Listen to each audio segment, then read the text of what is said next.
Yung ginsen yung question na mo gito tanan? Oo, pero may hiligay nun para may tulian mo. Ay, kanina na-send ni Malang na Josel. Na-send ya? Na-send? Oo, galing wala mo namong ginan. Pero sige be, ang nakahiligay nun? Oo. Ate, sige, okay lang naman ko. Sa notes ko ba dito? Parang di nag-note.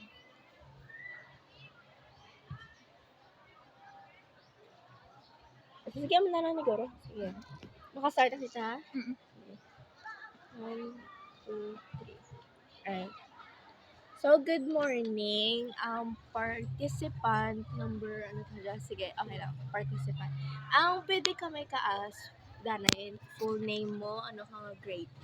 Andrea Castati, grade 10F.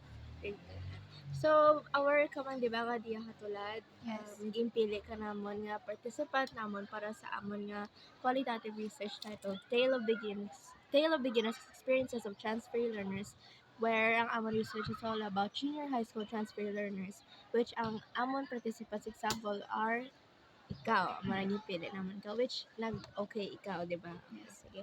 So, para makagather kami ka data, kinahanglan namon ma-interview ay sa ka-participant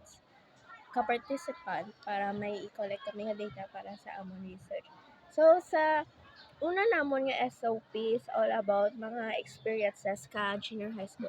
Ang una question namon para kanino, paano ka gintrato kay imo mga classmates or schoolmates sang nagsaylo ka sa eskwelahan diya? Una na mo, ginabuli na ako. Oo. Then, pag subong wala naman, friends naman kami. Mm-mm. Pa ikatong una ko nga transfer, bully lang gitang na-experience ko kananda. Sige, so, overall mix nga. Next, question. Ano bala ang imo nabatyagan parte sa pagsaylo mo sa daan mo nga eskwelahan? Ani bala positibo o negatibo? Negative. Insat.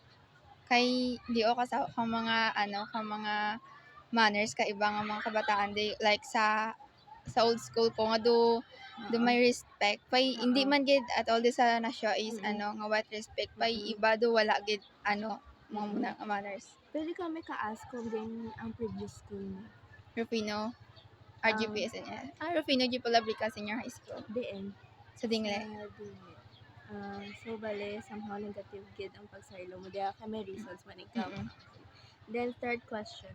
Bilang isa ka junior high transfer student, ano ang imo ma-advise sa iban man nga transfer student nga nag-experience sa amo ka dyan nga pag-transfer? Ma-adjust na lang. Ma-adjust Adjust. na lang. Ano bale ang explanation mo kanan pa dito? Adjust na lang kay syempre ikaw mismo naglakot sa balarang ikaw mismo ikaw nag-transfer so ikaw bali na mag-adjust sa kung ano yung kung ano ginapakita na kanimo mo dalang bali wala mo dalang di ka dalang mag-ano kasi syempre transfer ka man lang. May ibang pa mahambal. Wala na. Second na SOP is ang mga reasons. Bale, ang first question na this second SOP is, ano ang rason kung sa naghalin ikaw sa eskwelahan? Para lapit lang sa balay naman. So bali taga diin ikaw? Taga Abangay lang. Abangay. Pero pwede ka may kasan sa una mga eskwelahan sa tuya sa Dingle. Kay tuy ako nag grade 7 ka grade 8 kag gusto ko i-try bala tuy high school bala. Ti pag grade 10 ko do pressure doon. Di ko gusto that ma-pressure kay nalakot ko sa sa section 1 or star section bala tuy sa De amora bale na amora sa naghalin kadi pwede ko pa-clarify insat tuwad kay clarify lang kaliwat para lapit lang ya school sa balay naman. Sige, ang next question, ano ang kabiligan mo nga estado sa paghalin mo? Estado? Oo, ano ikaw bale, ano ang mental mo, ang situation mo, ano ang kabiligan mo nga estado during the process pa lang sa paghalin? Okay man. Okay man. May kamas may ginabatyagan nga. Kato do Do kato do hindi ko do gusto mag-eskwela kay syempre bullying sa may sulod karon namon kato pay tulad waay don Hindi do nga okay naman. room diya sa katotohanan. Mm. Ano pa yun? Wala na. Di daw somehow, ano mag-view mo, di positive or negative ang nabatyagan mo? Subong na Paghalin? or Or ano, depende mo. mix both ang negative or negative and positive. Tapos, ang lesson, isa't diagid sa PNCHS. Kay rapid amo man lang ni rapid nga school sa pala. Sige. Then, ang last na lang SOP is ang mga coping mechanisms. Paano mo ma-describe ang pag-adjust mo din sa national?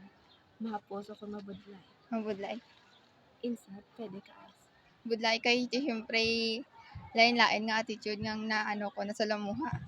Di ako na lang nabudlayan ko lang mag-adjust kay mga ano rang do hindi ko kaano basta mga bad words, mga panghulag-hulag ng dati. Pero nagbuhay man, doon na ano ko man, doon na sanayan ko doon lang.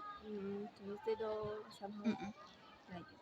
Next is, tulad nga, ari ka doon sa PNCHS, pwede mo makumpara ang eskulahan mo sa previous mo sa DIA.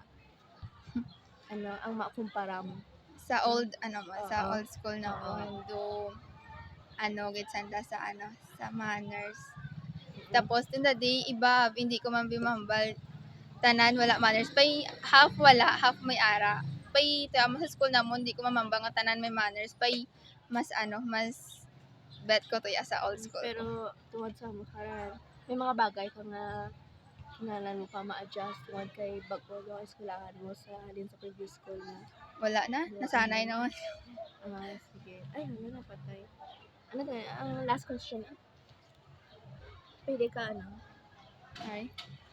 Ang last naman lang question. May mga ano ka bala, coping mechanism para maka-adjust bilang isang transfer student pag-transfer mo dyan sa national. Ay man kay ang experience mo sa diya sa paghalin daw ano positive or negative. Negative. So bali wala ka gid coping mechanism na ano. Di ano ang pang-agi mo nga ano nga do ano tulad okay ikaw or Okay na, hindi? okay na. Di ano ang pamagi mo ba para maging okay ka tulad? Walang dugin pa bayan ko man sa dati subong do mga friends ko naman sa do nasanay naman lang. Sige. Okay, sige mo malala. Thank you, Gid. Okay. Thank you, Gid. Wala kami mamahaw. Okay Okay lang. lang. Thank you. Okay, thank you, Gid.